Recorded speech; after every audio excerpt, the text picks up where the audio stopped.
Buddy, you ready to get electrified? I am electrified, and we are above Dave Grohl Alley, broadcasting to you from Two Ticks and the Dog Studios, where my favorite brewery is located.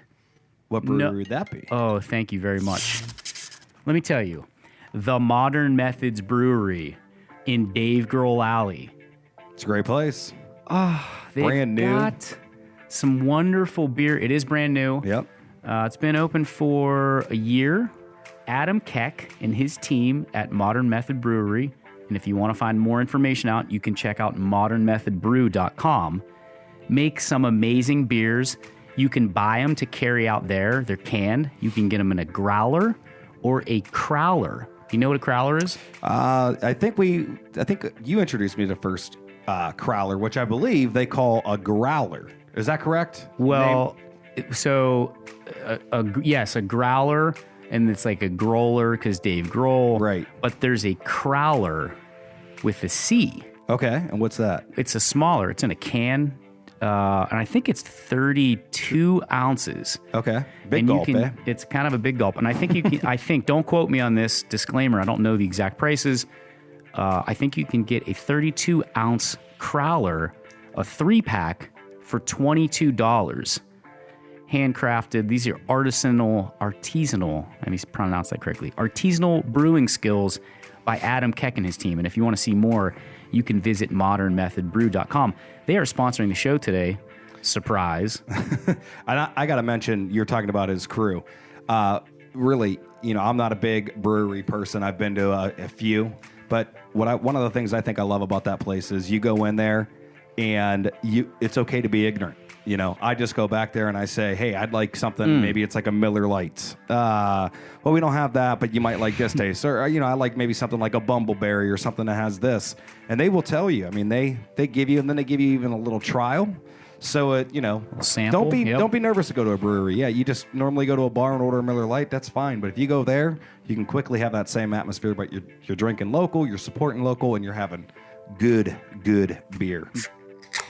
Oh, man, that sounded nice. We are going to crack a crisp, clean Darlene. Ooh. She's a crisp, clean lass, isn't she? Oh, she's a nice Irish English lass.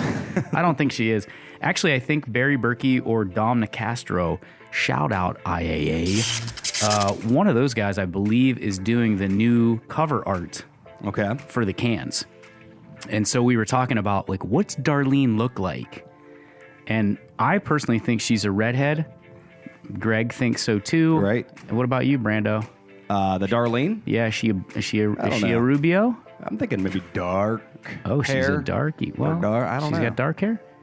You know what? We had Eric Murphy on last. Couple episodes ago, yeah. Well, no, just the last episode. Oh, okay. Right? Oh no, I'm sorry. You're right. Yeah, it was yeah. a couple episodes ago.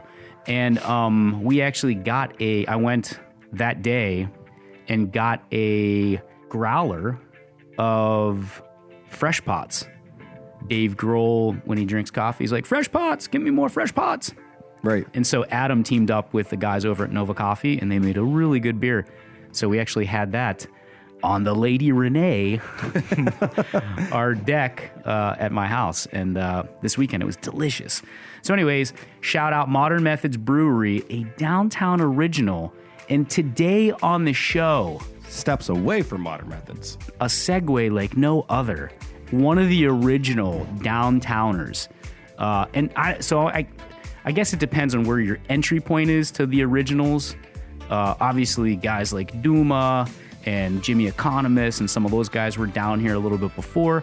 But for 26 years, our next guest on the show opened the comic book shop, the All-American Comic Book Cards and Collectibles on West Market Street 26 years ago. It was actually in the building where National Fire and Water Repair is now. Where my old office. I'm basically not in my office. No, one more down at Beautiful World. Yes.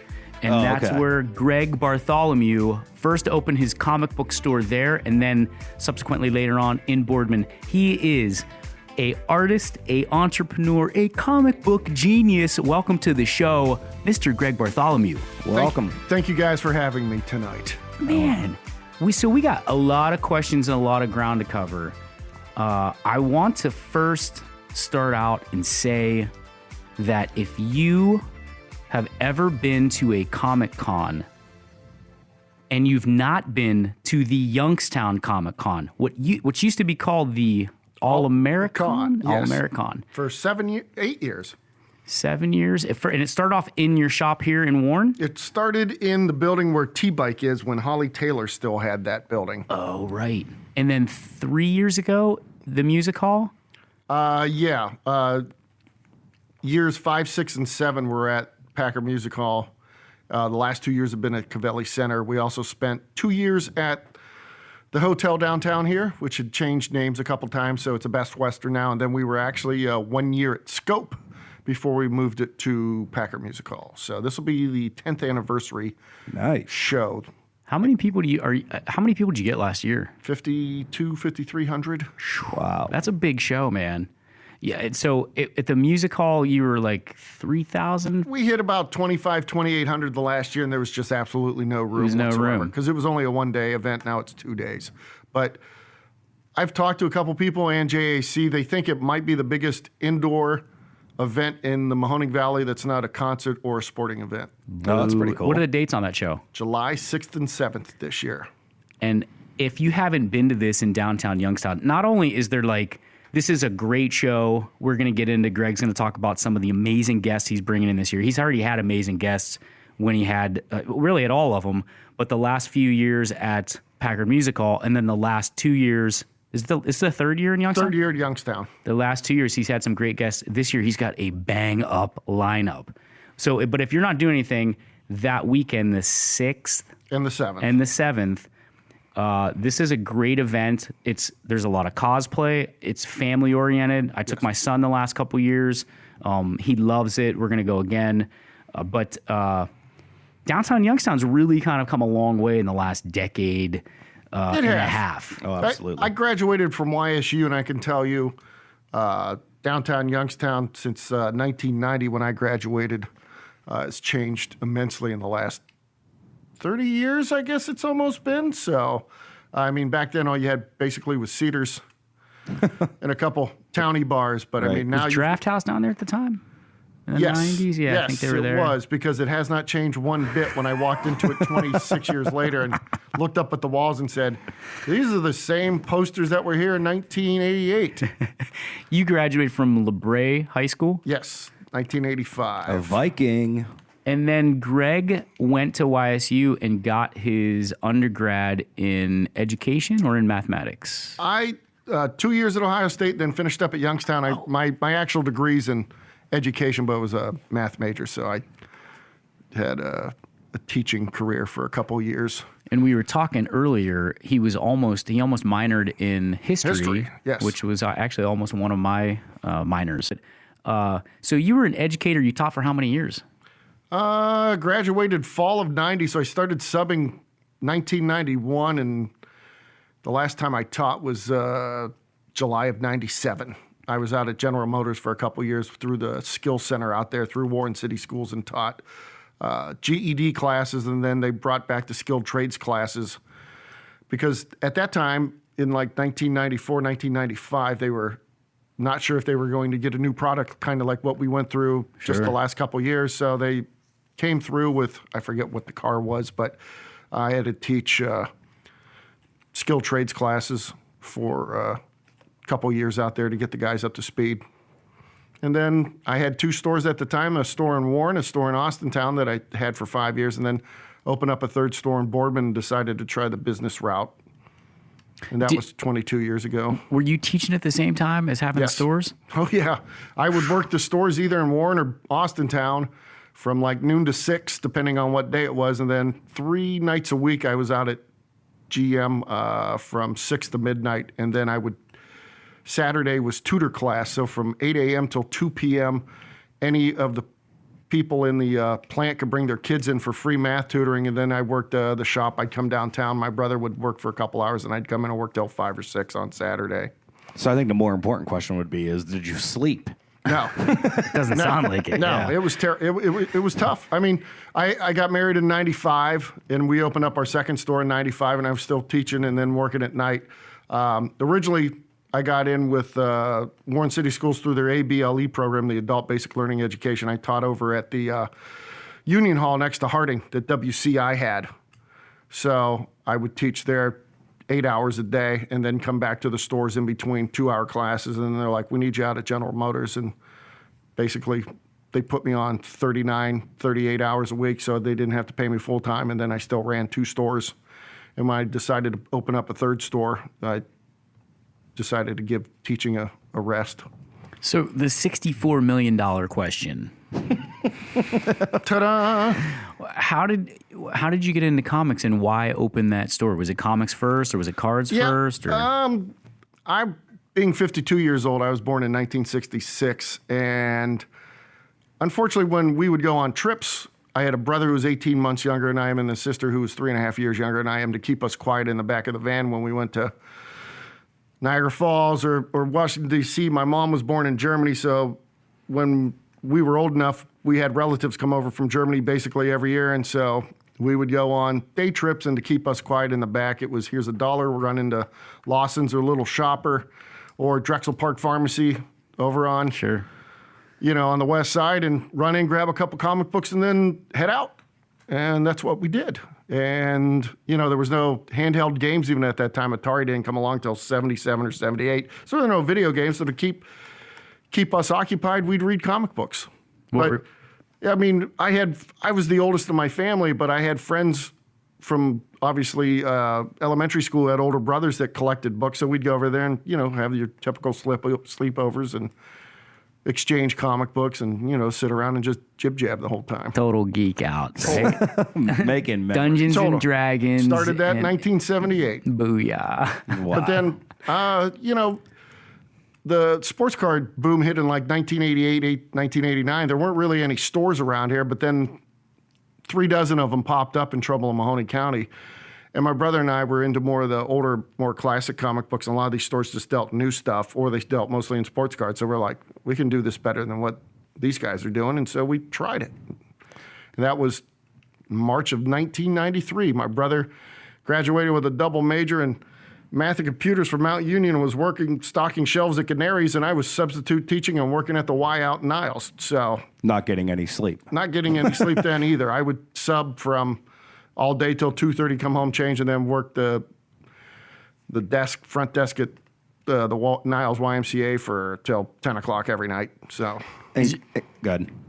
Is your brother still involved? Oh no, he quit a year and a half in.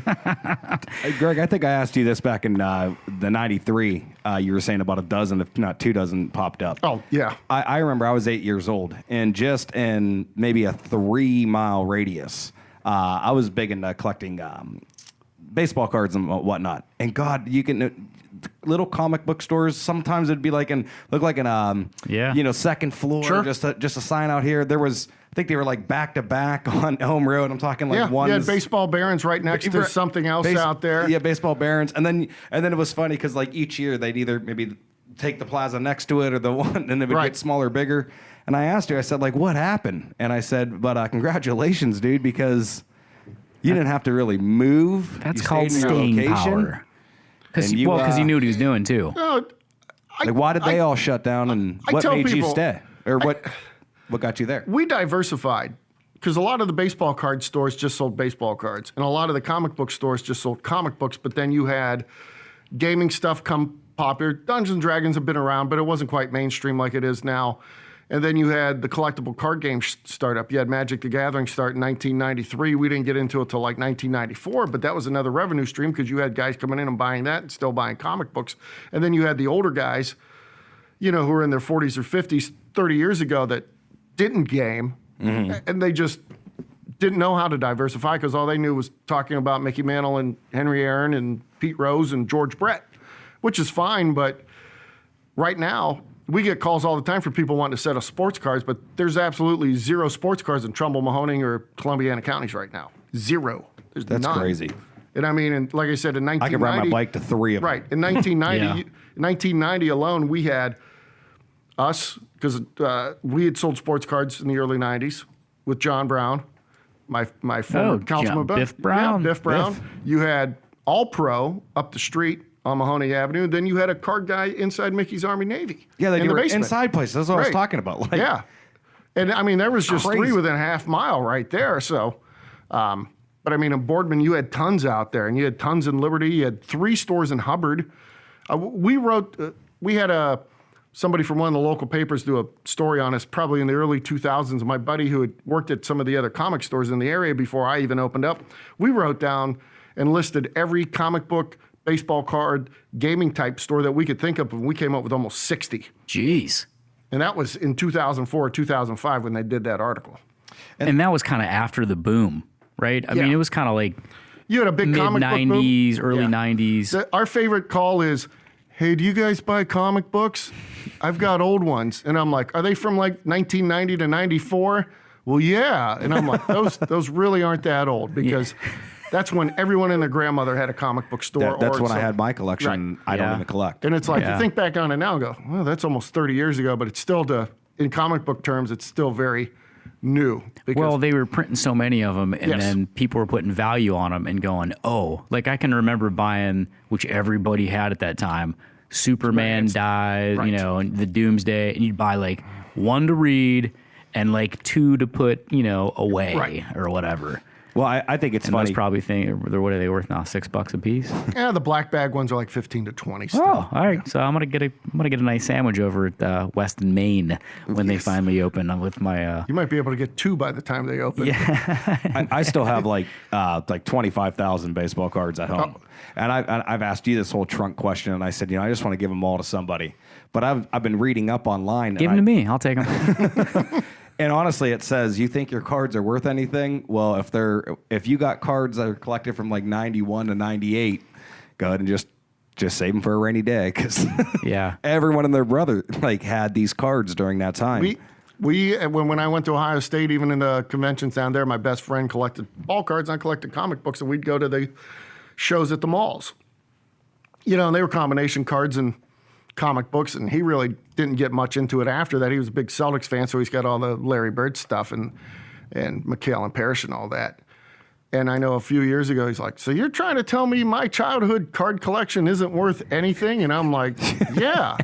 And he didn't believe me. So he lived up in Willoughby at the time, and there was a store right on the corner of the street where he lived. And he calls me back like a couple weeks later. He's like, hey, I went into that guy's store at the end of the street. I'm like, yeah.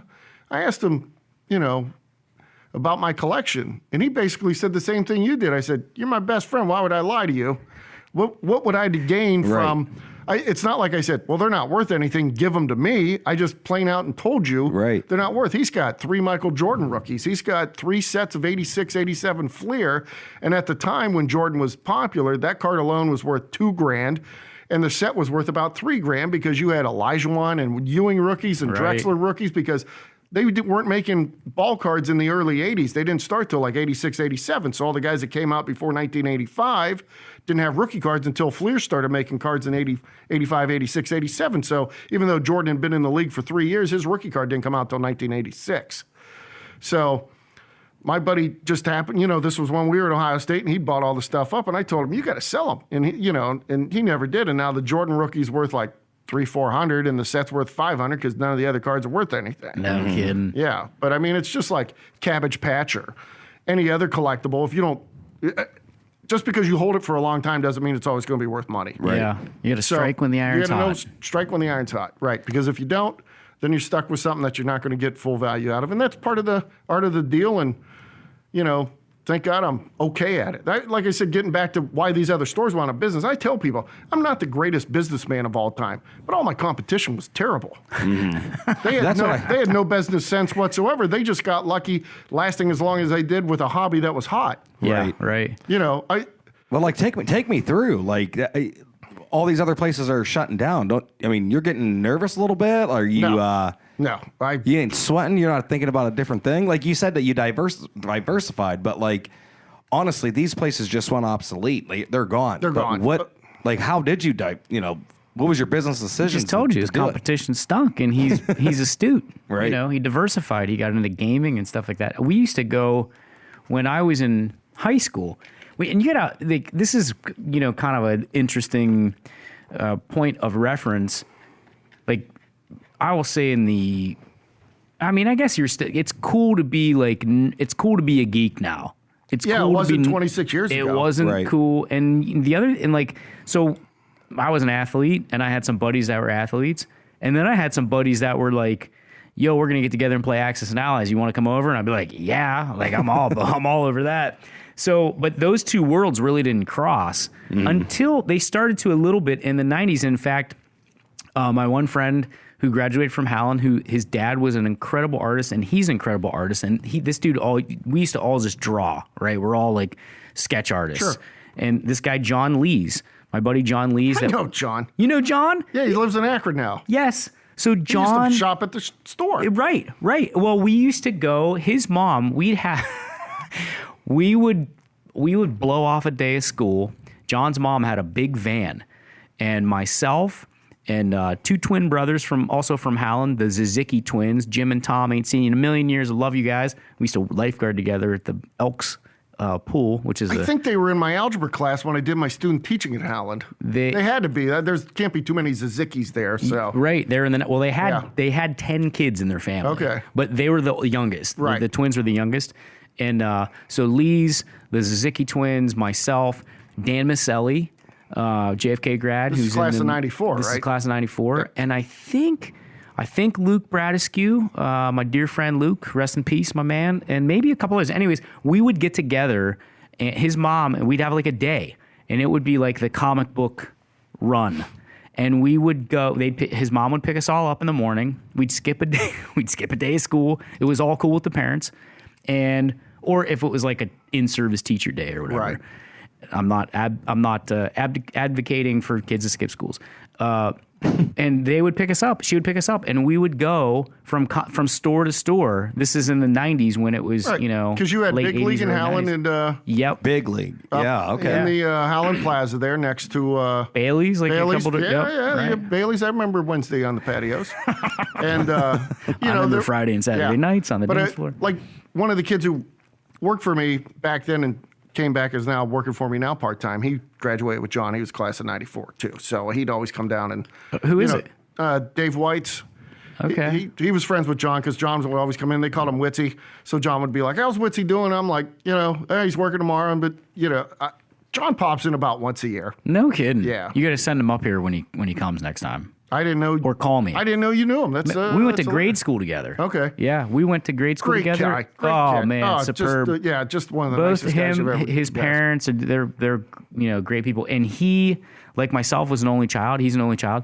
He had an incredible collection of He-Man. And his dad. You ever see his dad's work? His dad was an artist. His dad is a legit great. His dad is like a drawing room, like a studio room. And we'd go over there and play and stuff. They had a pool with a deck and stuff, and we'd go horse around. And you'd go into his dad's room, and it was like we were altar boys and stuff. So you're trying to be respectful of everything. And his dad had all these drawings and stuff that he had done on the wall, Skeletor and other stuff. I mean, he was kind of into that art, too. But yeah, those are great times. And so it really wasn't kind of cool. There was a couple of those guys were athletes, and a couple guys were not. But now we're the same way. But now it's cool. Right. Oh. Right? I mean, it's I get guys cool. that'll come in and Not guys to saying it wasn't cool altogether. It's always been cool. The stigma. Yeah. Right. The stigma's terrible. But I'd have guys come in now with their sons going, buy some Pokemon or some Yu-Gi-Oh! Or some Magic packs, and man, I was never into this stuff when I was in high school because I didn't think it was I didn't think it was cool. Yeah, then, you missed out, then bro. Then when my friends are like, hey, you should try this game. I'm like, hey, this is kind of fun. It's like... Yeah, I mean, it takes people sometimes more years to realize what's a fun time. It's just entertainment, things like that. And there's not just, everyone's like, your store's not like the one on Big Bang. And I go, I've never seen an episode of Big Bang, so I don't know what you're talking about. They're like, wait, you own a comic book store? You never watched that TV show? I'm like, no, it never interested me. So I've seen bits and pieces, but I've never sat and watched one full episode of Big Bang. I could easily see that anybody that walks in there probably expects you to know every single comic book, movie, all that kind of stuff. Well, that being said, though, like now the movies, I go every time on opening night because it's like my job. We always talk about it. Yep. Right. But you've got a great staff too. Like Josh at the Warren store. I don't know your guys from Boardman, but you go in and I'll ask like random, questions that I know, and he usually knows he knows his stuff. I mean, it's tough to know everything about everything, so we branch stuff off. If there's a question like new books and things like that, that's Josh's forte. I haven't read a comic book in 15 years. Don't admit that. It's fine. And I've been saying that for 5 years, so it's probably more like 20 years. But I've read like Civil War and like Hulk, Planet Hulk and some of the other bigger, crossovers and things like that. Hush. But, I handle all the vintage comic book questions. I'm the only one that, even though those guys have worked for me for 20 years, don't know how to grade a comic book. Right. Which is fine. Are you certified to grade? Is there like a certification? There is. We're a third party for that. So if people want to you've got an amazing collection of like upper 8s, 9s. You've got some amazing. I've got the 5th oldest perfect 10 on the CGC census it's a Thor comic from 1968. Wow. That's crazy. You got some great stuff. I've got 2 Hulk ones. I got an FF one. I've got 3 Avengers ones. I sold a lot of my Spider-Mans off this last month, but like X-Men, Fantastic Four, I've got pretty much all of them. You had a Hulk 156, and I think I bought it off. Yes, you did. Yep. You were looking for that. Yeah, I was looking for a while. My son was real into it. And I was thinking. Yeah. Is that the one with the cover where he's kind of like this? No, it's or like this. I can't remember. He fights himself. Okay. Like he's in a different world. I've seen all the covers 1,000 times and everything runs together the older I get. I think about it now. I'm 52 and I've been doing this for 26 years, so I've been selling comic books half my life, which is crazy. Mm-hmm. And like you said, you look downtown, you've got some of the standbys like Howard's, Tom Duma's, obviously Economist is there. And then you look around and go, God, I'm like 4th. Right. Sunrise obviously has been around, but we on opened the square though. What I'm talking on the about, square, but even like we opened up basically same month in years Mocha House did. I think we beat them by a month. Not saying anything against them, but I mean, I look around and go, I've seen everything come and go down here. It's kind of weird. And then when we moved the store in 2002. We just needed more room. Just a couple buildings. Just a couple buildings down. I didn't change my sales tax license until last week when they sent me a note going, update your address. And we moved July 4th, 2002. So after 17 years, I've paid my taxes, but because I didn't want to go through paying the other $25 and reapplying and all that stuff. Get bent tax, man. It went from 141 West Market Street to 161. So, we just. And I'd like to paint a bigger picture to the prouders that aren't from our area. But basically, if you've ever lived in an area that jobs come and go and it really goes on the downhill side, but there used to be a shining bright star called a downtown area, and then everything just starts folding. Then 26 years, 27 years later, you got these OGs that literally did not go anywhere. I like that. You know what I mean? Yeah, I like you got like these people, and everyone has those ones where it's like, you know what? 10 years ago, I remember when this place had nothing. And we're on the upscale right now with Downtown Warren. We're in an area that's in a lot of developments. We're actually bringing back historic theaters and everything. But like, you're one of the OGs, man. Like that weird. Had to been scary too. You're in an industry. It just kind of baffles me. I mean, you're in an industry that is, hobbies are in and there, but then you see like different things just kind of change so much, but you're just so chill about it, and you make it happen. I appreciate what's going on down here, but like I've told people 15 years ago, my customers, for the most part, are like cockroaches. There could be a nuclear bomb that goes off down here, and they'll still survive and still come see me because we're a destination spot, and we're one of the few destination spots still in the valley. Yeah. I've got customers that have moved to Vegas that I still mail stuff to every 2 months because they don't want to find another store. That's awesome. And loyalty. That's nice. And since that we've been says something about your service. Yeah, and a lot of these guys that have moved to Tennessee and, with the GM move, we lost. I don't even want to think about how many customers we lost to that. And, some of them still have us hold their books because, like, I'll be home in 3 months, or we're not done moving yet. We'll do this and that. But with us doing the show and me doing more shows on my own in the way of setting up at other people's shows, we get people now that'll drive down from Canton, Akron, and Cleveland, and come up from Pittsburgh. It's like, I like your shop. I'm going to come up once or twice a year. Might not sound like a lot, but if they're making that trip, they're dropping $200, $300, $400, $500. Right. And at the time, I have a doctor, lives in Lakewood. He's coming down on Saturday. He loved coming down and going to the Lime Tree when it was open because he loved the food down there. He's like, I'm going to make it a foodie day. I'm going to sit and listen to Greg's stories because he tells the best stories. This is you, Greg? This is me. You just slipped Greg third person on us, bro. Yeah. Wait a minute, what other Greg did he bring up real quick? And it's cool. It's like, I like showing off what we've done down here. And it's not just, I can go around saying, I've been down here for 25 years, but it's not. That's something to say, though. It's not me. It's and you guys like you guys and the newer businesses we've seen in the last 4 or 5 years. And I think they're going to stay. The best thing is I've seen businesses come and go everywhere down here. Quickly. And you could tell who's going to stay and who's not going to stay for the most part. My eye for that has become very keen for that. And I like what we've got going down here. And I've got guys that are big into the Youngstown redevelopment from Mahoney County going, you know what, downtown Youngstown's really cool, but I like coming to Warren more. Right. That's awesome. Right. We have a really pretty downtown. I like to use it as like we're the Geauga Lake, they're the Cedar Point.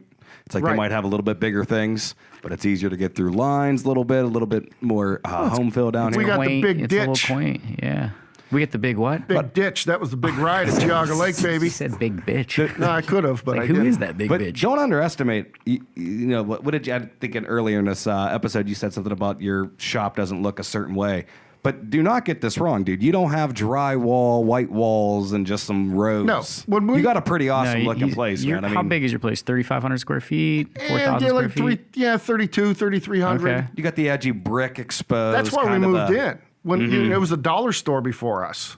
Really? And before that, it was a Sylvan Learning Center. That's why there's 2 handicap accessible bathrooms in there and all the plugs. And then there was a used business furniture store. That's where we got our desks from, and our basement was full of those things. But before that, it was empty for 20 years, and that's where the ballet, when they came to downtown Warren, the changing rooms were in there. Really? And then Jim Chickalow bought the building off the city in like 98 or 99, and then had a couple of those businesses in there, and then, we moved in 2002. And then I bought it in 2003 and moved in. Well, we've been down here for 10 years in this location. Seems like forever, doesn't it? Well, but then it seems like 2 days also. Well, my creative partner, Matt Smith, who now lives in Brooklyn, shout out Matty Smith, my man. Matt. He used to be my neighbor. He was Greg's neighbor, and he had like a 2-story, a second floor and third floor. Second floor was like his living space, and third floor was like his workspace. Which is now open to be rented. Yeah. If you guys need to know, ask Greg. But so he was down here then. So really, we've kind of been in the area for the last 15 years. And when we were looking, I was an AE over at Time Warner for a while. And when I left, or right before I left, actually, I secured this place first. Before I left, I came down and I looked at like standalone places, some places on Elm Road and some places in Howland. And I wanted like something that had a little bit of culture and a little bit of grit. And something I was familiar with. Of course, we shot Wax and Gibbous at the Horseshoe, and there were some bars in the area, and Greg, this is no, like, I'm not puffing you up here. I mean, I might have told you this before. Like, I loved the fact that you were down there and you had survived, because I'd went to your store probably since it had opened, and he had been there and really doing a great job, and it's only exponentially gotten better. And you'll get to see if you're in the local viewing area, the Youngstown DMA, Youngstown, Warren, Trumbull County, Western PA, we just did a commercial. We just shot a commercial for the store. And so you actually get to see, we didn't do as great of a job as when you actually walk in. The shop's laid out nice. You've got T-shirts. Actually, you mentioned this T-shirt. I actually bought this T-shirt off of Josh at your store a couple of years ago. You got T-shirts. You got games. You got graphic novels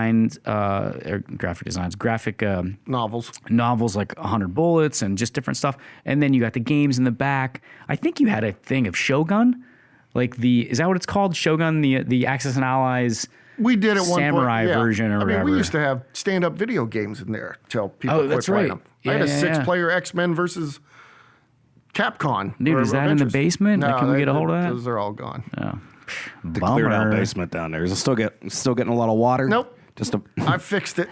gonna have a tournament down here. I'm gonna bring plastic chairs. That's all we have down there. You know, I've never been in the basement. We were talking earlier about the back room. I've never been in the basement. We meant to go down there. Yeah, while we shot the spot, and I never went down there. We'll have to go down again. You have to put the lotion in the nothing special. basket, or you'll get the hose again.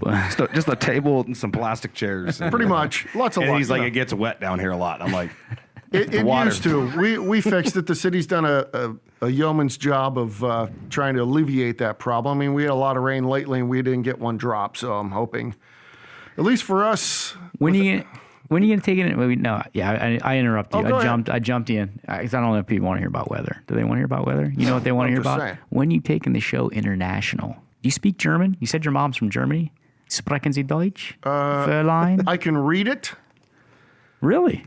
I can read it perfectly, but I'm not fluent in it whatsoever. I had 3 years of it in high school. I didn't want to take it my 4th year because I was inherently lazy. My first 3 classes my senior year were study hall, and study hall. Until second semester, and then I had music theory. They had a thing called computer science classes, and then I had, I think, jazz band or something like that. I spent most of the time in the band room my senior year, but I wouldn't trade it for anything else. And no, I can read it. I mean, I could read German, and I couldn't tell you what half of it means, but, you know, I'm not fluent whatsoever. Are there any German affluent comics or artists that we could bring in, and then you could speak to them, and we could video it? Greg speaking German to.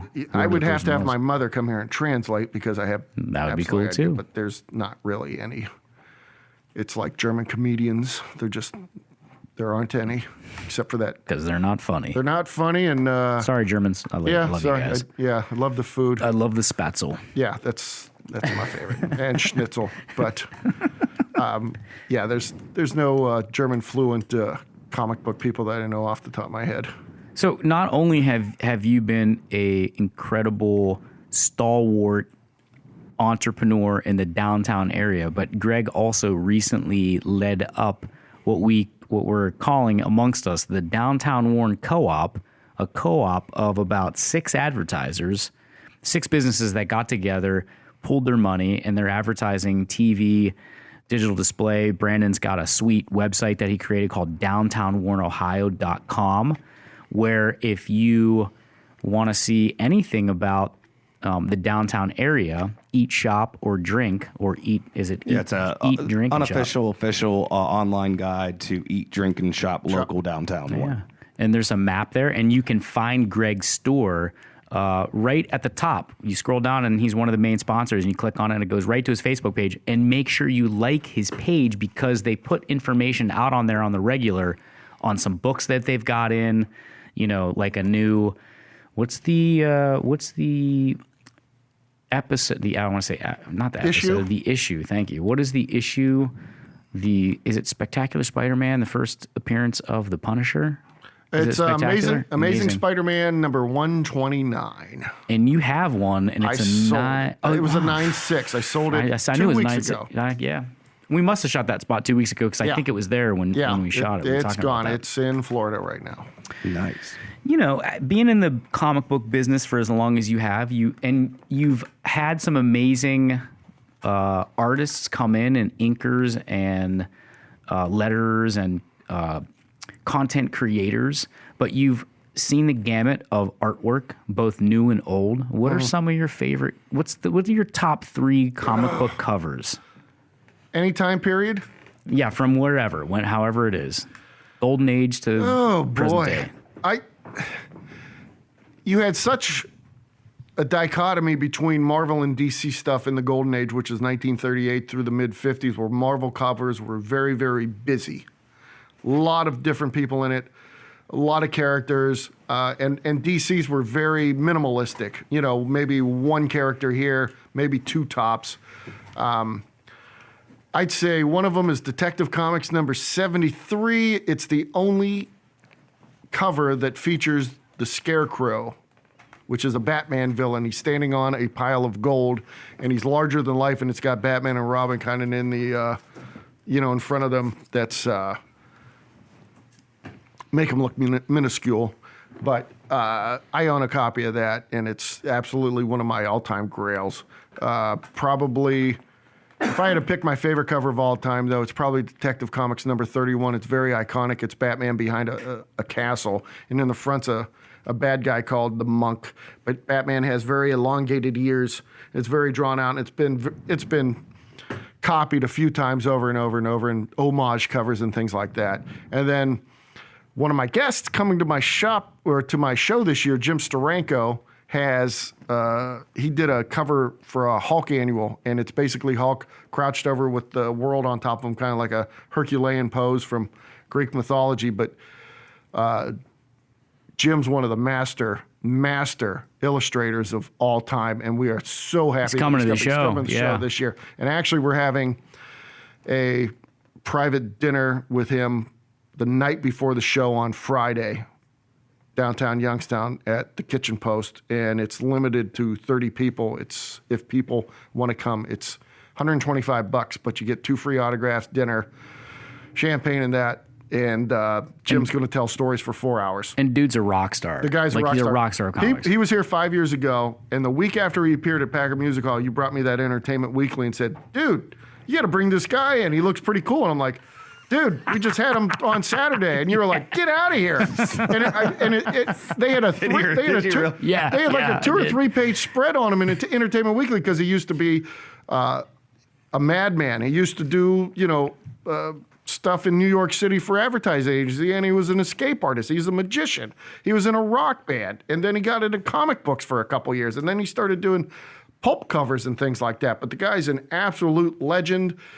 He tells a story how he got hired at Marvel Comics and talking with Stan Lee the last 45 minutes. And it's hilarious. And then the most infamous story concerning Jim Steranko is Bob Kane, who created Batman. I forget what show they were at. I think it was San Diego Comic Con in the early 70s, kind of brushed past Jim and didn't say, "Excuse me." And Jim said something to him, and Bob Kane called him a name, and Jim pimp slapped him. So that's another half-hour story. It's Comic Wars. Oh, it's great. It's great. And but we've had a lot of big name guests. We got a lot of big name guests coming this year. Yeah, tell us who's coming. Let's hear it up. Besides Jim Steranko, we have Snoochie well, we'll get to him last. We have Graham Nolan coming, who, if you did collect comics in the early 90s, you remember a guy named Bane who broke Batman's back, which was probably the second biggest story behind Superman dying. And Bane was created by Graham Nolan, and Graham Nolan's coming to the store or to the show because it's the 80th birthday of Batman. So we wanted to have a Batman guest. Dope. Real quick question on that same subject of Bane. Do you like the 90s Bane movie, or do you like the... No, that movie was terrible. 90s Bane, or do you like the the Christopher Nolan one? Oh, the Nolan one. The Nolan one. Nolan. What kind of question is that? That, Right. Yeah, I was trying to do that. Tom Hardy's one of my favorite current actors right now. I mean, it's not his... The bad thing about Bane is you can't see a mouth move. So it's like Darth Vader back in the day. You hear him talking, and it's just, static. But... I worked in Pittsburgh when they filmed Batman. What was it? Batman, not Begins. It was Batman Returns, right? Or was it the third one? It was the third one. The second one was with Joker, and they did the filming at not Three Rivers or whatever they call it, Heinz Field. And it was supposed to be in the winter, but it was 142 degrees outside, and everyone had to wear winter coats at the extras. With Bane. They blew up the Heinz Ward was out there running from the... And then a whole field drops behind him. He's like, "Huh?" Yeah, what's going on? Yeah. No, I was out in Pittsburgh for that, and I was supposed to go, but it was so hot, and they're like, "You got to dress in this." I'm like, "I ain't dressing in Pittsburgh colors, number one. I'm a Browns fan." That's right. Cleveland fan. Yeah. But they also filmed on location in Pittsburgh a lot, too. Kevin Smith has done that a lot, too. I went down there and kind of just tried to see what I was doing. I don't know. I probably looked over in binoculars. I'm like, "Oh my God, that's Batman." It was probably just a dude just getting a bologna sandwich. But you're like, at least I Christian, felt it was pretty cool. But I saw a trailer, and they had some of the tanks and stuff that I would later come. I'm like, "These aren't army tanks. What is this trailer got these Hollywood cars on it?" And I'm like, "This is stupid." Like, paper mache find out cars. they're in the video, but they basically took Pittsburgh over for 3 months down there. Graham, hey Graham, dude, that's pretty sweet. Bane's probably one of my favorite villains. Oh, he's one of the best. And like I said, it's Batman's 80th birthday, so we wanted to bring him in. And then we have Arthur Sidam, who did the Marvel Zombies covers for all those years back in the 2000s and that, and he's done a lot of Walking Dead covers and Deadpool covers. And he was here 2 years ago, and he wanted to come back last year. He's like, dude, I want to come back. I said, I can't really bring the same big guest year after year after year because you still got to diversify. But he had his agent call, talk to me. He's like, Arthur really wants to do the show again. And I'm like, okay, we'll bring you back. And he's coming. So those are our comic guests. And then we have Ming, Mike, and Brian from Comic Book Men, which followed Walking Dead on Sunday nights for seven seasons. They're coming in too. They run the Secret Stash. They do their own podcasts too. So, say that again. Ming Chen, Mike Zapsik, and Brian Johnson. If you've watched the TV show, those are three of the four main guys that work for Kevin Smith at his comic book store in Red Bank, New Jersey. That's the show that they had on the Sci-Fi Channel? No, it was on AMC. Oh, that's right. It was on right after Walking Dead. Yep. Because it would be like, and after The Walking Dead, watch Comic Book Men. And they lasted seven seasons. So, I mean, that's nothing to be No, that's cool. sneezed at. That's a great lineup. Yeah, and then finally, that's right. We wanted to do something special this year for our 10th anniversary, and also it's Clerks' 25th anniversary. So most guys that are into comic books and things like that are Kevin Smith fans. So through YSU, we have Kevin Smith coming on July 5th to Stambaugh Auditorium, but for the Comic Con for 2 days, we have none other than the Mac Daddy of New Jersey, Jason Mewes, a.k.a. Jay from Jay and Silent Bob, coming into Youngstown, Ohio to sign autographs and take selfies for everybody, which I don't have pricing on that yet. The only thing I could concretely tell you is that admission is $15 each day to get into the show, which is still dirt cheap compared to some of these bigger shows. Yeah. And I'll tell you, I'm looking at the flyer right now, and one of my favorite Jason Mewes movies is not listed underneath your three, and I get it because he's not a main character, but one of my favorite, and I think he makes movie, even though it's a smaller part, is Zach and Miri Make a Porno. Yeah, he was in that one. Yeah, that's a good one. Oh, yeah. That's one of my favorites, which was also filmed in Pittsburgh, too. But it's got my favorite Steubenville actress in there, too, because Tracy Lords was in that movie, and she was one of my favorites Tracy growing Lords. up. Yeah, people are like, hey, you know who's famous from Steubenville? And it's like Dean Martin, Jimmy the Greek. I'm like, and Tracy Lords. And they're like, who's that? I'm like, are you over the age of 45? No. Okay, you probably don't know who that is then. But, is Mewes wearing the trench coat? I doubt it. But I have been told it does get very cold inside of the Cavelli Center since it is a hockey rink by trade sometimes. And 2 years ago, I had people tell me it was too cold in there, and they had their jackets on. And I'm like, who carries a winter coat with them in July anyways? People who live in Ohio. Right. And so he might have the trench coat on, but we are in the process of getting the front of the convenience store from Clerks where it says, I assure you we're open on the bed sheet. We're going to have that be a backdrop. So when you get your selfies taken with Mewes, you could be like Kevin Smith next to Jason hanging out in front of the front of the backdrop. So bring your Kevin Smith cosplay stuff, maybe, if you want man. to. Get up there. It's going to be a really special weekend. It really is, because you've got Earth, Wind, and Fire at the Amp in Youngstown on that Friday night, plus the Kevin Smith lecture, plus the dinner with Jim Steranko, and then Saturday and Sunday's the show with Jason Mewes and all the rest of the guests that I... No, I don't see Kevin Smith on the flyer again, but we don't know if he's coming to the show or not, so I can't. YSU's bringing him in. Well, Greg and YSU is bringing Kevin Smith in, and he's doing a lecture series. Yeah, the Skaggs lecture series. Yeah.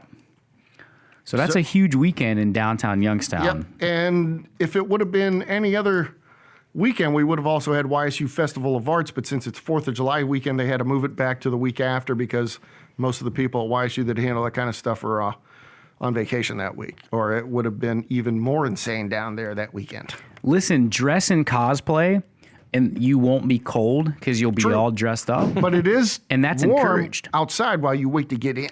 This is true. This is true. So get your tickets in advance. Get some passes. The lines are still kind of long a little bit, but that's kind of the fun. Like My we friend- went, right. you're meeting people. Oh yeah, you know. absolutely. Well, I mean, we opened up 5 minutes early because there was 800 people in line to get in last year. It was crazy. Yeah. But this year for the adult cosplay contest, it's going to be on Saturday at 6 p.m.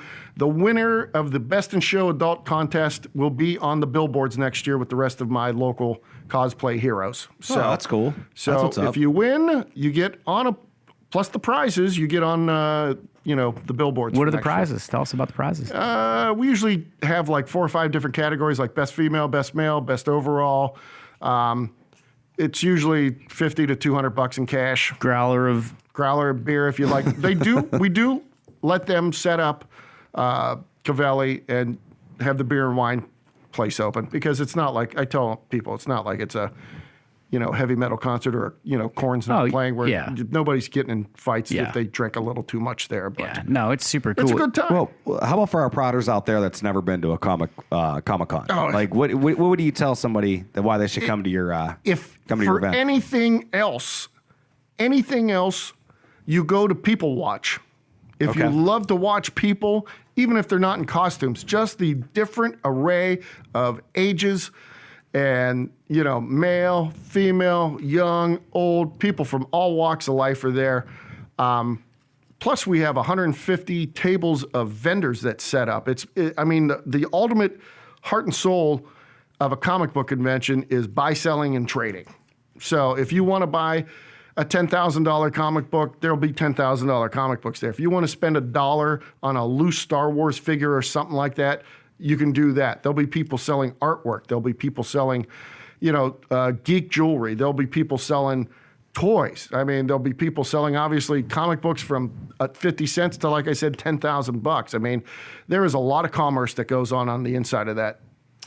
Plus, we have panels, and we have obviously the costume. And contest. it's a freaking blast walking Oh, it around, is. seeing other people dressed up as like Thanos and Yeah. The Walking Dead and Superman. And, my son and I went as Captain America and Spider-Man. You bring your kids, man. It's a great time. And you do bring your kids. And I've only been to one, and it was a couple years ago. I plan on coming back this year. But that was my very first time, and I'm not huge into comic books or anything like that. So I brought my nephew, thinking almost like that's what you're supposed to do in that situation.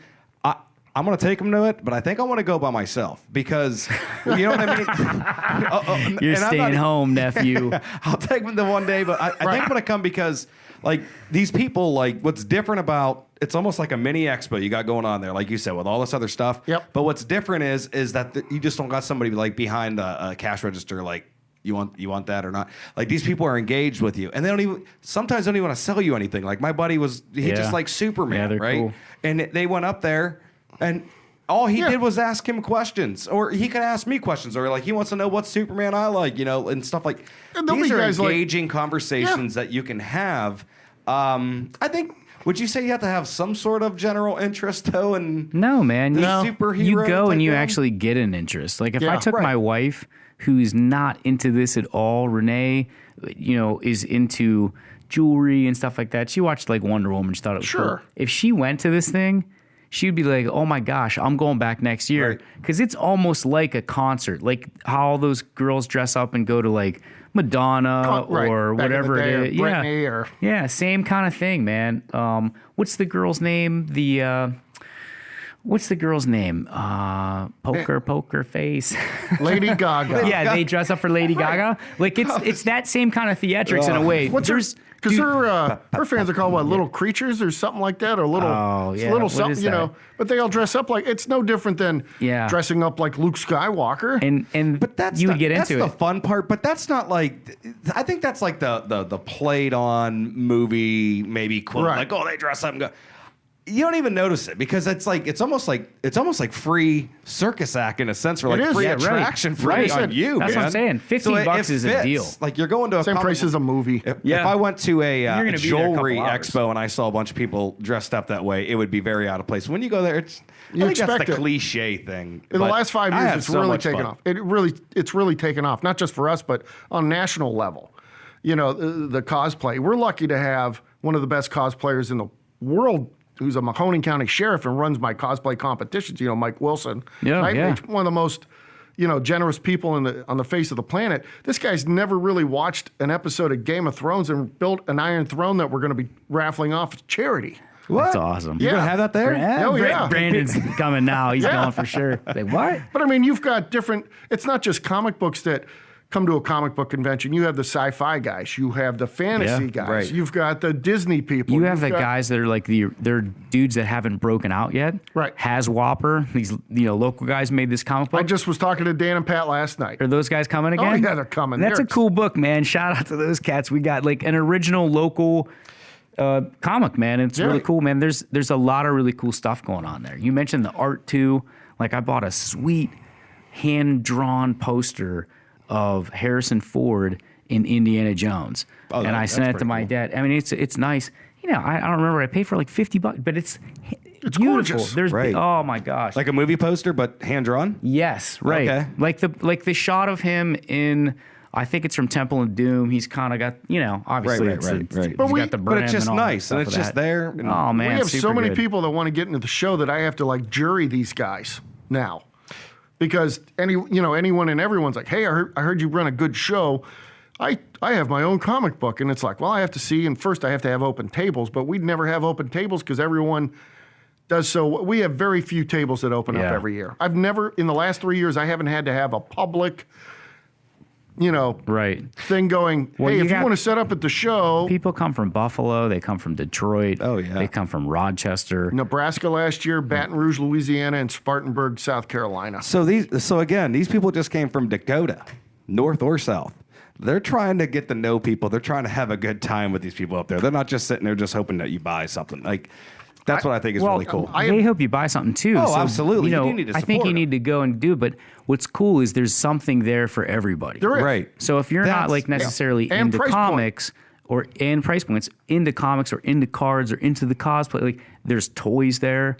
Like you're into Legos or you're Yep. into art or you're Right. into and it's a great show. And it's probably one of the only few events out of anything, music, expos, anything like that, that if you take an 8-year-old, 18-year-old, 28-year-old, 30, 58, 68, 98-year-old, like He went right up the ladder. Yes.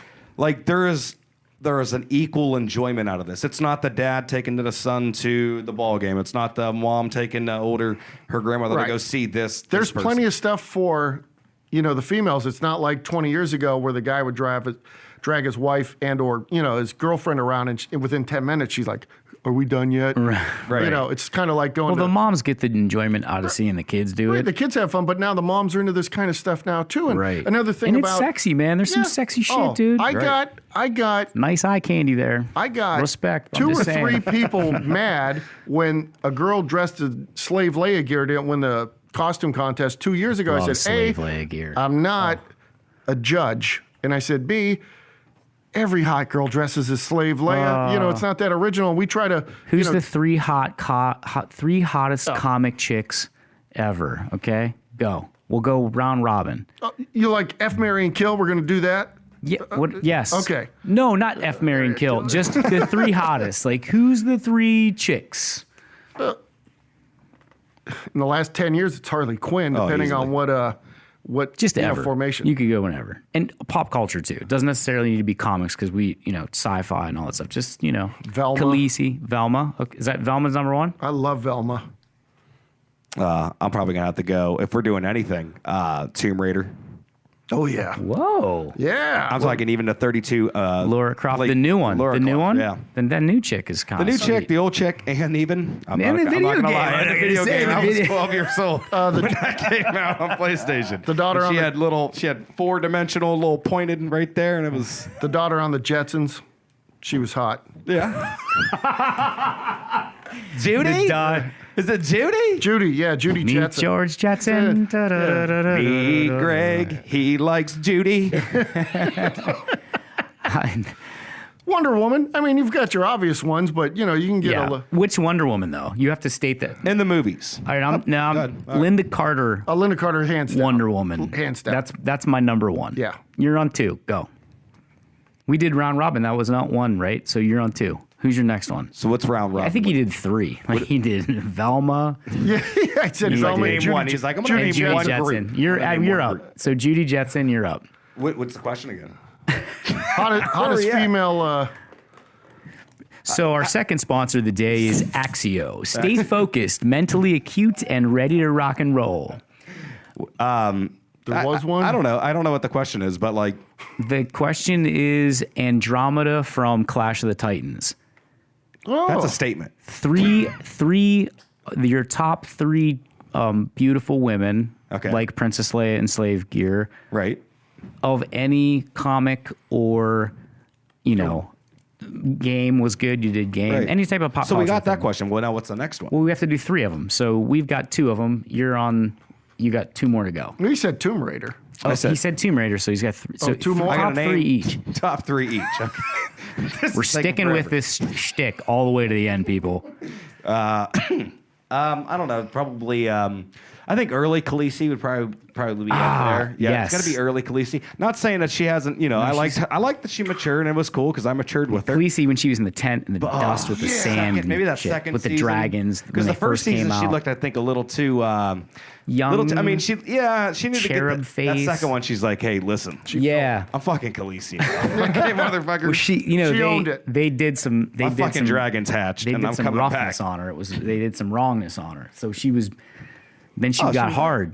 Ooh, Oh. popping. Then she got hard, man. She got hard, and it was like, Did you get hurt? well, that's why you like her. That's why we're all, and It's like that's So Linda, you got Khaleesi, but I think that's the obvious one. But Linda Hamilton going from first Terminator to second Terminator. She got buff in that. she got really cut. Yeah. She was hot. She I don't was know if hot. I'd put her in top 3. No, but I she wouldn't got put her on hot. top. Who's your number 3? Oh,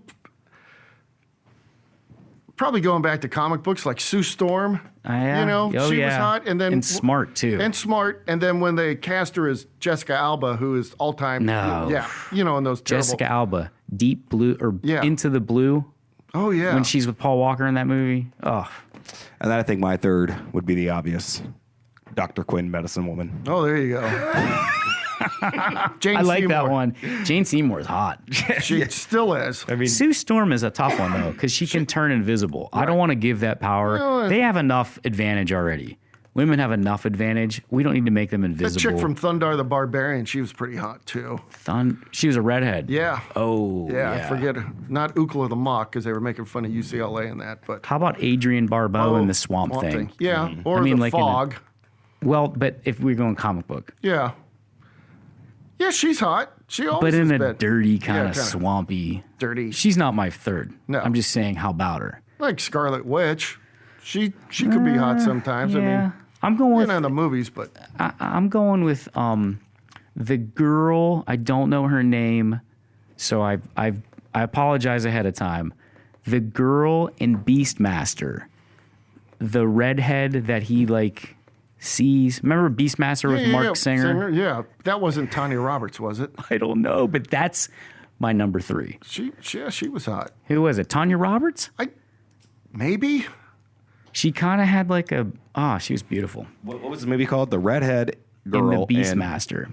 She would be like third credited. Yeah, right. That was like probably 83, 80, 83, 81, 82? 82? 82. Oh my goodness. And She was. I know I've watched that on VHS a couple times. She's almost like White Snake's the video with Tawny Tawny Katan. Katan. Yeah. Yeah, and her Jinx. husband Chuck Katan. Who the hell's Chuck Katan? I didn't know that. After David Coverdale, the guy that pitched for the Indians, Chuck Finley, he was married to Tawny Katan, so we used to call him Chuck Katan because she was in charge. Yeah. do you know the character's name, at least on the show? Read him to me. I'll tell you who it is. I know. Zed's wife, No. Witch Zed's woman, dead. Kira. Kira. Maybe I think that's it's Kira. I think it's Yeah, Kira. I think she has. She's. Who was it? Tanya Roberts. Boom! Tanya Roberts. Oh, Nice. The big prize today Yeah. goes to Greg Bartholomew for number 3 of the hot sci-fi comic chicks. And the secret password is What is it? MDIC. We have no gift this week, people. We just drank it. Tanya Roberts. Tanya Roberts. Yeah, Tanya Roberts. There is it. Yep. Tanya or Tanya? Some chicks get angry. She Yeah, played the dude. neighbor's Tanya. wife in that 70s show. What? Oh yes. Oh, I know who this is now. This is. Number 4. Or what's the girl's name in Last Starfighter? Not Mary Stuart Masterson. It's like Marion Mastrotonio. Guys, can we move this No, broadcast that's into another a clubhouse, It's fine, like yeah. possibly a treehouse right Yeah. now? we should. You know what I mean? Like I really in feel like Step we're here. Brothers. For people that don't know this out Don't there, touch my drums. Porno mags. episode 17, first one at night. So it's getting Yeah. the You know, mood the is top setting. of the parking deck. We can see the sunlight rising in the distance. I do have a couple questions though. So Yes. because we don't want to take it. We took it in deep waters, but I like we'll rein it back in. Okay. A couple questions. Maybe Snow will have a question that he sent in. He is the informer. I think it boom boom down. Snow from Boardman, I hope you're back after that insult. That annihilation. Thanks, Snow. My son, he was like, "Hey, ask Greg a couple questions," because my son loves all this stuff. And 2 questions from Jimmy in Warren. He's a prodder from a prodder. He's a prodder from a prodder. Can Ultron hack into a computer with his hands? Like if he just touched a computer with his hands, could he hack into it? I do believe so. I think he had that kind of power. True. Now what That question, the answer is he was true. a little more diabolical in the comic books than he was in the movie, even though he was, pretty bad, bad guy in the movie. But yeah, Ultron's probably He's up there in he's terms way of up there. he's top powers. 5, top 10 Right, yeah. easily in the Marvel universe. Ultron's one of the biggest bad guys out there. So yeah, I'm pretty sure he can just touch a computer and do what he wants. Second question, which Greg and I have this discussion, and Josh and I had this. Josh works with Greg at All American Cards, Comics, Collectibles, downtown Warren, East Market Street. Josh Nativio. We talked about this question too. West Market Street. Oh, what did I say? East. Oh yeah, West Market. That's actually very important because which is funny because it's the same street we're all on. Yes. And I said East. It makes the worst place to put a split between East and West. I get so many people. Do you get it at your shop too? I'm looking for this place, and you're like, Oh, yeah, yeah. dude, it's I've done nothing but literally right tell there. people where the legal advice place is on East Market Street. No, again, we're in a downtown area, so I just love tell when them when you get to the courthouse and you can see it, you're West Market. I love when people come up to me and they're like, "Yeah, I'm looking for like 200 East Market Street," and I'm like, "We're on West Market Street," and they're like, "Bro, we're on East Market Street." Like I'm the bad guy. Like, Like, you don't know. You could just tell me you don't. It's feel funny like because they're dealing with like, me. West Market, wait, isn't that Leavittsburg? I'm like, well, West Market Street goes to that light right there, and then it does run all the way out to Leavittsburg, but Yeah. Yell at the city a little bit. How about that second question? Do you have a second question? The for me? second, the second question was because we talked, so the big thing recently has been, which still is, huge box office success. the biggest. Avengers Endgame, the biggest ever. It was biggest movie of all time, right? Like when it comes to box office at all, if anything. so well done, incredible, right? Incredible. But the storyline is askew because of the licensing rights with the Fantastic Four and their segment, their universe, obviously, and the X-Men and whatever. But really, the Fantastic Four, because the impetus was always when, obviously the story goes back, but when Hulk in the movie, when Bruce Banner flies through space after Thanos, dispatches the guys on the ship with Thor, and he lands through the roof in Bleecker Streak with Doctor Strange, and he says, Thanos is coming. That was originally the Silver Surfer in the Infinity Gauntlet. in the Infinity Gauntlet. Yes. And so, which leads, I'll veer off for a second. One of my favorite covers of all time. I bought the cover because it was like, it had a gimmick to it. I'll say the gimmick, like number 13 Ghost Rider was the glow in the dark. Yeah. And the number 50 Silver Surfer has the silver embossed, cover on it. And I think it's Ron Lim that did. Ron Lim was my favorite, I like the other guys too, but Ron Lim just encapsulated. Anyways, here's my question, because I turned my kid onto the Silver Surfer, even though he doesn't, Who would win in a fight, the Silver Surfer or Thanos? That's a tough one because you have to throw out anything that might be in your brain from that second Fantastic Four movie because they didn't really show anything like that. So Correct, right, So yeah. if you go on Thanos from the comic books and Silver Surfer on the comic books, I'd take Silver Surfer without the gauntlet. With the gauntlet, obviously, Right. Thanos is second or third behind Galactus, and whatever celestial bad guy out there that somebody will make an argument for. But not by much. In the movies, even without the gauntlet, I think they would have made Thanos more powerful than the Silver Surfer, if that happened to be. But in the comic books, Silver Surfer is the first, ward of Galactus. He's, the Has power cosmic. He Right. rides on a surfboard. I mean, he's pretty cool. His first name's Norrin. How many guys do you know named Norrin? Norrin Rad. Rad, yeah. I mean, it was 1966, so of course something had to be rad. We're gonna, Stan and Jack came up with Norrin Rad, and Think those guys were microdosing? Think they were mushroom? They might have been. They might have been biohacking too. They could have those biohackers. Biohacking yesterday. But I mean, We called that eating oranges back in the day. You guys with your biohacking. I've fielded a lot of those questions on, inside the shop on a phone. People just randomly calling up and asking. But I still think in the comic book Silver Surfer would take Thanos.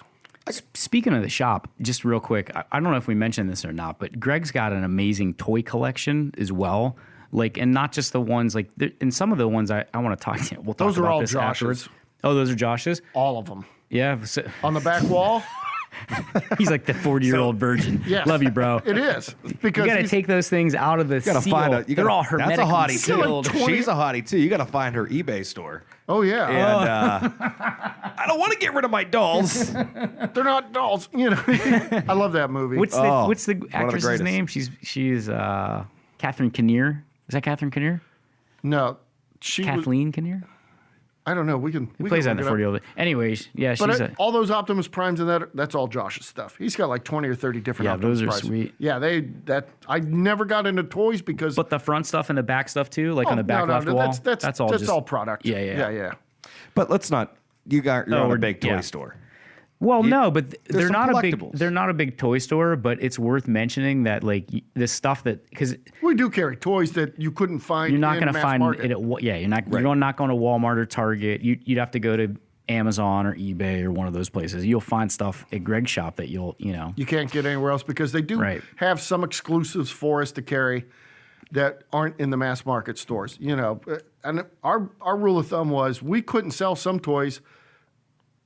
Our buy prices are more than what you could have paid for in like a Toys R Us when they were around or a Target and that. It's like, I'm not going to pay $18. because they were buying such huge volume. That's interesting. We're not going to spend $18 on a $25 toy that a mass market store had for $17 on the shelf. I just can't compete that way. And I never got much into toys growing up besides we had a lot of Micronauts and Shogun Warriors and stuff from the 70s.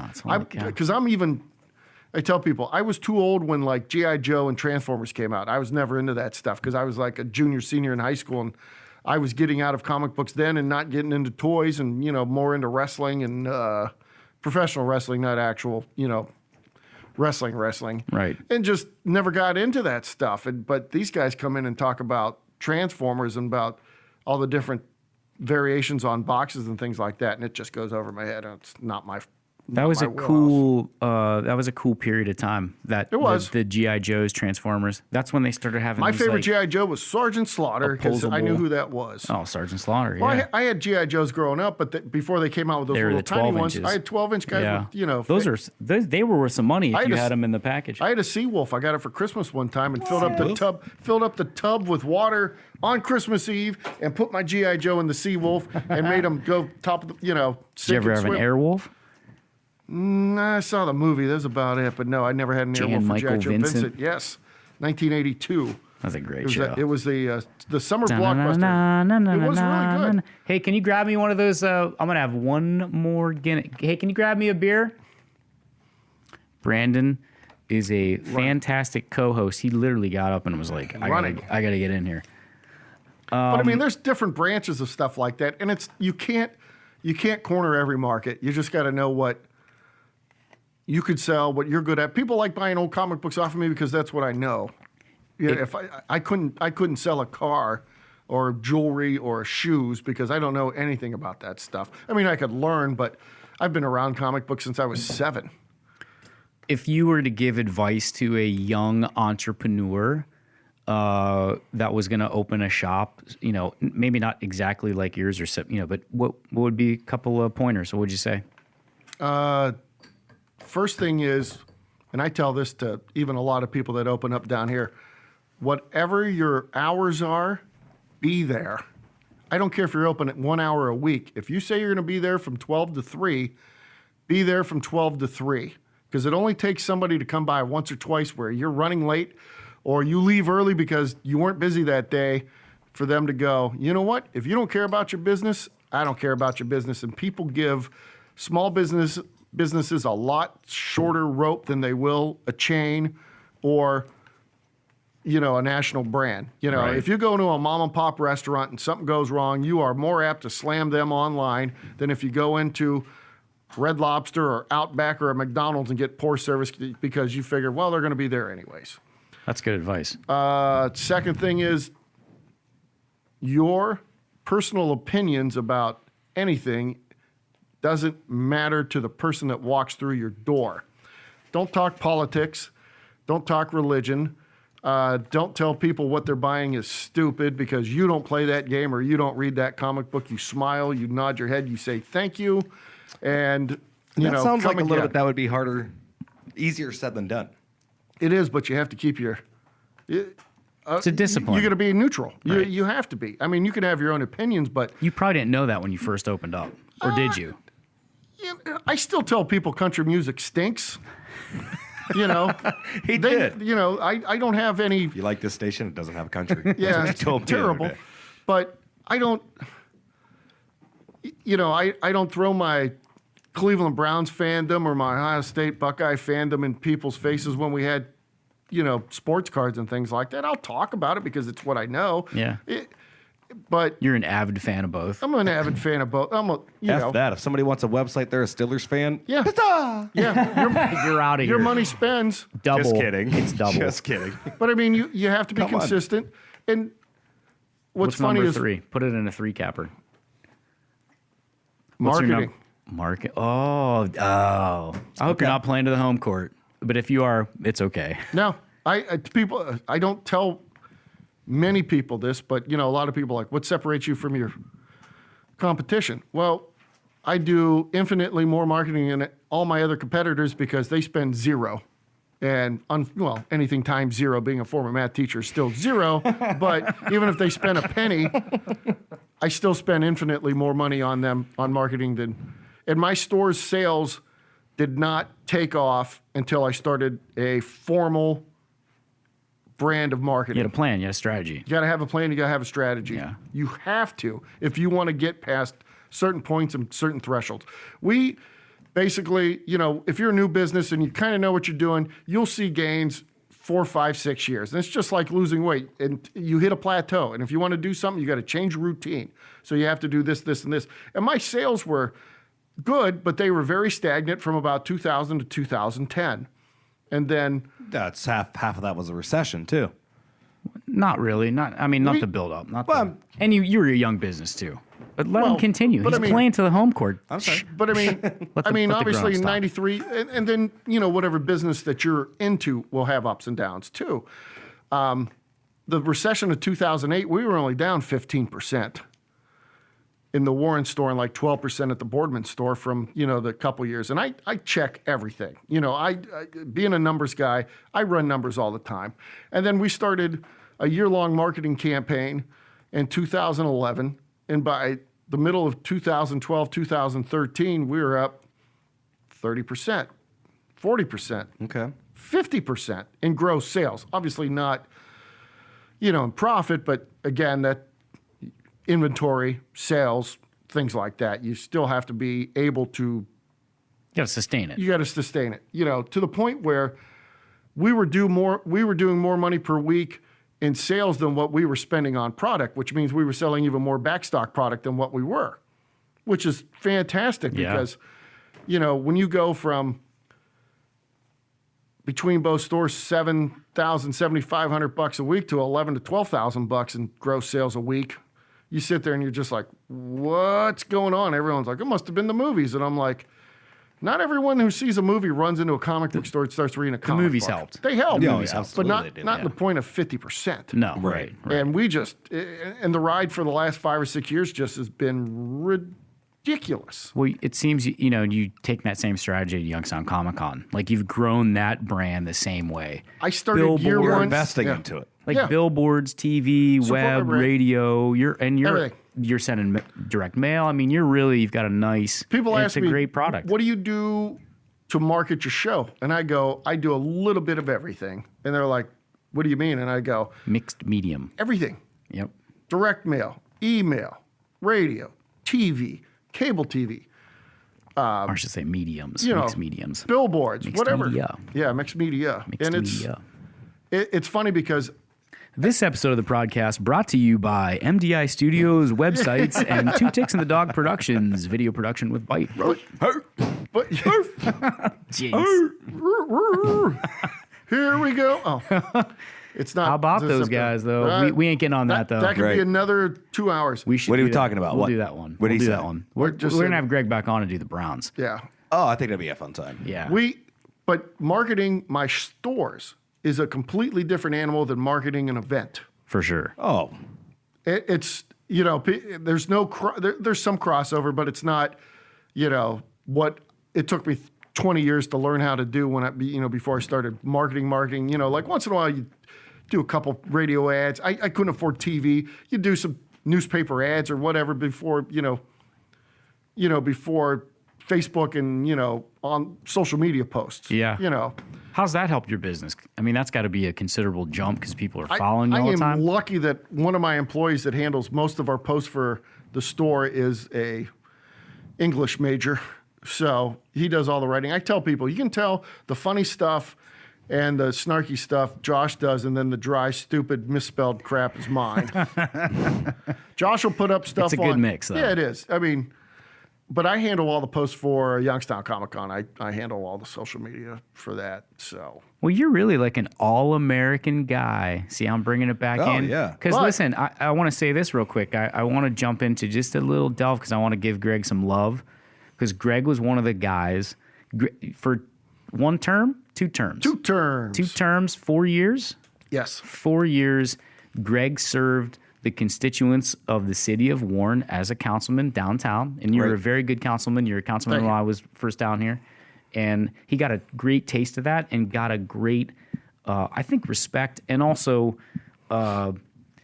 it's politics is politics and public service is public service. And Greg was more in the public service part than the politics of it.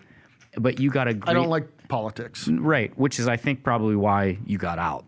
And Correct. assholes like me being like, hey, dude, are we going to fix this shit? Let's the go. sidewalk gonna get fixed? I didn't even know how to walk up traffic. I still need the sidewalk. But you did a really fantastic job, and you got Thank a you. great affinity and understanding of that One of process. the OGs. I forgot about that. He was. OG, yeah. Yeah. Greg was an OG. And it's something I think about, even though it's been out for 3 years, it's something I think maybe down the line, maybe getting back into it. Yeah, you serve with great distinction, man. I I know it's try. like a real boost up for city council because there's a lot of you, but you really did a great job, especially here. And in Talk the about it. area. Do something about it. Yeah, I mean, Greg.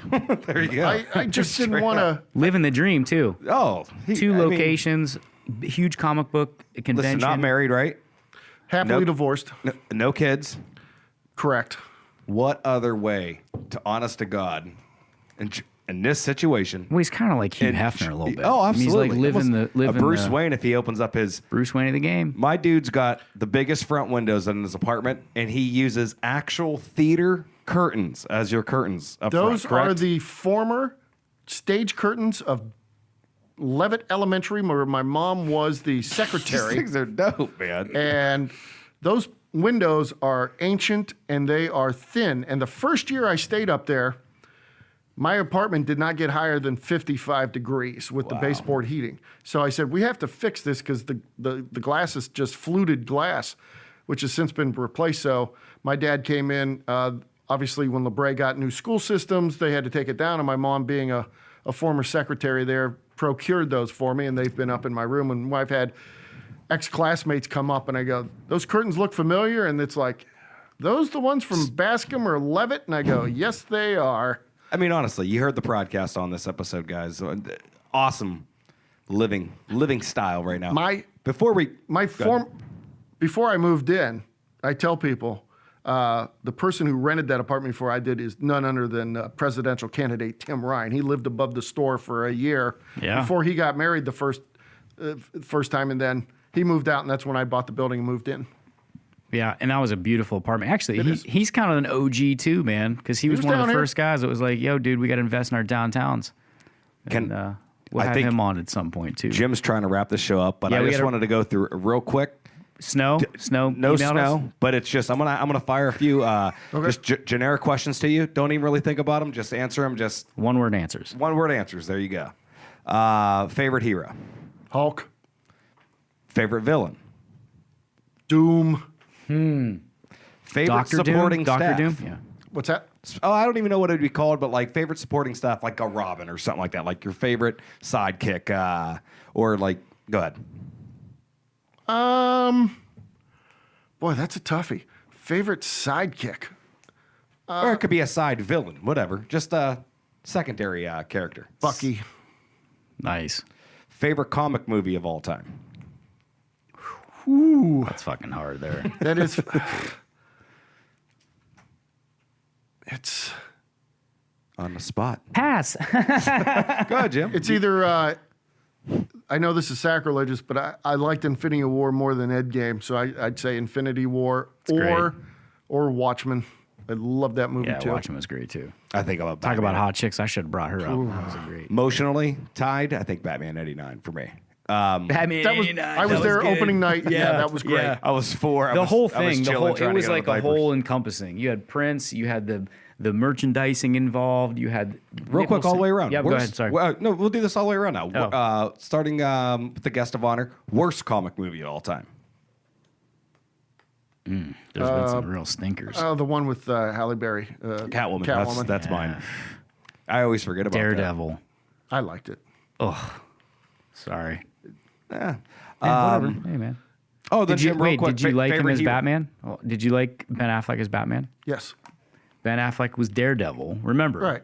If you're two superheroes, there's a bunch of two people different like universes. that. There's a bunch of people like that.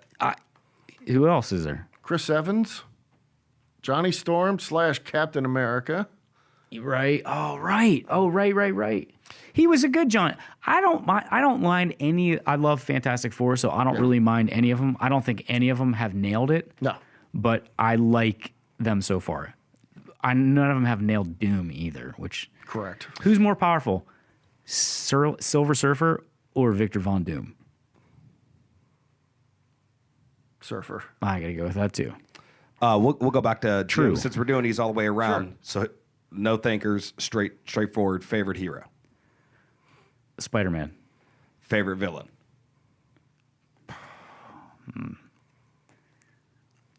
Because he's so conflicted and he created the thing that he controlled and then lost. And he's so massive. Maybe Galactus. I'm not sure. But that's one answer. Whatever. That wasn't favorite sidekick. Probably Robin because it's the easiest. Right. And he's cool. I would have to say Batman for favorite hero. Overall, current situation, Deadpool. Deadpool's so funny. Dude, excellent. My son loves him. My son, for the record's never seen that movie. That's good. Okay, he's not going to see it, but he loves like the swords and he's on Teen Titans, I guess, sometimes too, and he's kind of smart aleck. I don't know how the hell he even knew who he was, but the double swords and you got swords and guns. Deathstroke's on Teen Titans. Yeah. Oh, that's right. Oh shit. Yeah. But they're similar. Which is easy. Maybe that's why he likes. Yeah. I do own a first appearance of Robin. I will. Well, I'll be down there. I'm going to get to this question here in a second. Right. It's coming up, and then for supporting staff, I'll probably go with Robin as well. Yeah. Or I don't know, maybe Catwoman. The friendly version of it. I don't know. Whatever. Catwoman would be more of a villain. And more of a plaything. Favorite villain. Like a ball of yarn. I would say probably Bane. I'm a big Batman guy over here. Favorite comic movie of all time, I would go with 89. What did you say for worst comic book? Oh, we already talked, or comic movie of all time. Catwoman. So now we're going to go back to the guest of honor. Favorite comic of all time? Oh, man. Your favorite actual comic? It was actually a graphic novel. It was written by Jim Starlin, and when they killed off the death of Captain Marvel in 1981 with cancer. And it was absolutely earth-shattering. Die in the bed? Is that was the thing? I remember the end shot. The end. That and probably, even though the movie came out wasn't bad, the death of Jean Grey, Dark Phoenix, was probably, those are the two biggest emotional comic books, the best comic books I've ever read. Isn't it funny that emotional connection is the thing that's why I think Endgame, although I'm with you on Infinity War, there's a couple other ones too that are just for different reasons, but like Endgame, I don't know if we talked about the thing with Higby, the end of the movie or not, and people have hopefully seen it. Listen, if you haven't seen it by now, whatever, but it was an emotional thing. Tony Stark and This is just going to go right to you, though. And you don't have to give money a value, but best investment comic you've made as a business owner. What was the comic? That's a good the question. Price. You can not. Now, I've bought a lot of collections, but while you're thinking about this, the next question is, what was your worst investment? Jesus, why don't you just confuse them right out of the rip? Probably the best investment was when the lady came into my shop with Batman 1 through 4 and Detective Comics 28 through 36 and about 40 other Golden Age books. Did you buy them all on the spot? I bought them all and I flipped them within 6 weeks. That's awesome. Did she know what she had there, or was it she like? She was going to throw them out. She's like, these are in bad shape. I said, what do you want to do with these? She goes, I want to throw them out. And I gave her a lot of money, but I made a lot of money. Yeah, you gave her what was fair. I gave her fair market, and then I put them at auction, and then they went nuts. Yeah. So I had, like I said, a Batman 1. I had the 2nd through 10th appearance of Batman before Batman 1 even came out. Did you know Death of Superman was a stinker right off the rip? I had opened up the store 3 months after that book came out, so I never got any residual selling them for $50 a piece like a lot of these guys did around here. That was I bought it at what's that one in Howland, the one next to Bailey's? Big League. Yeah, Big League. Like Jerry Lambert. Yeah. Worst investment. That was it. Death of Superman. Oh, okay. A worst investment. The one you thought, and it didn't. There's been. I spent a large amount of money on a book, and it came back with color touch on it, which. What is that? It's where people, like if it has a black cover and it had a white, somebody marked inked it over it. Yeah, and I didn't know it, and effectively cuts the value of a comic in half.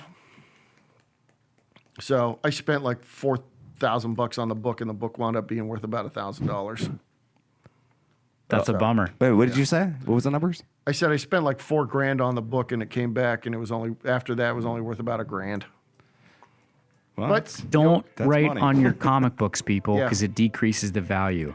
And then you still owe me, last question, you still owe me a game of Risk. We got to have a Risk night. I've never played Risk. I thought you said that you did play Risk. No, I've never played Risk. Oh, I thought you. Josh might have. I was talking to Josh about that. What about Axis and Allies? You ever play Axis and Allies? For about Anybody? 20 minutes. Yeah. Well, because it's like a 4-hour Yeah, game. that's the problem. Yeah. These games took too long, and I don't have. You don't have the time. You're a Right now, I busy don't. Yeah. two-location entrepreneur, the Batman, Bruce Wayne of the game, of the comics. Curtains. Greg Bartholomew. You've been an awesome, super awesome guest. All-American Cards and Comics. Kevin Smith, July 5th. Yes. On the 6th and 7th, Muse, Steranko, Ming, the list goes on. You can check it out at All American Cards and Comics on Facebook or Google Youngstown Comic Con. And man, it's a great show. It's awesome having you on here today. Thank you. You're welcome. If you are in the Youngstown, Warren area and you're looking for cards, comics, collectibles, toys, games, a cool vibe, and a cool breeze, you can check out All American Cards and Comics, Warren on West Market Street, and on Boardman on 224. Brandon, I love the questions today, man. You had some great stuff. We got to get a hold of Snow, though, because we got to get him back on the prod. Snow didn't. He didn't inform. He didn't inform. He's probably working at a Shoney's somewhere. Jim, you want to hit those sponsors real quick? What do we got to think? Modern Method? Yeah, so for sure. Yeah, shout out to Modern Method. You know, if you are done with the Youngstown Comic Con and you're heading back towards the greater Warren downtown area, towards Greg's shop on West Market Street, hit up Modern Methods. They've got great live entertainment. They've got some beers and whatnot. And listen, people, you heard it from the master himself. The business changed when he started marketing. Great marketing professionals here today above Dave Grohl Alley on West Market Street. Actually, all of us are lined up in a strip, and you got Tim Drummond at Artistics. You can put some little downtown sandwich right now. You're the meat in the middle, bud. Got Jim on one side. Whoa, dude. Took a turn I wasn't ready for. Hey, now. That's all right. Check us all out. You can check us all out on downtownwarrenohio.com. downtownwarrenohio.com. That is MDI Studios' brainchild, and you'll be seeing us probably on TV and in some social media posts. But in the meantime, stay electrified, stay weird, and stay cool on comics. Check out Youngstown Comic Con the 6th and the 7th in downtown Youngstown. Until then, stay electrified, people. We out.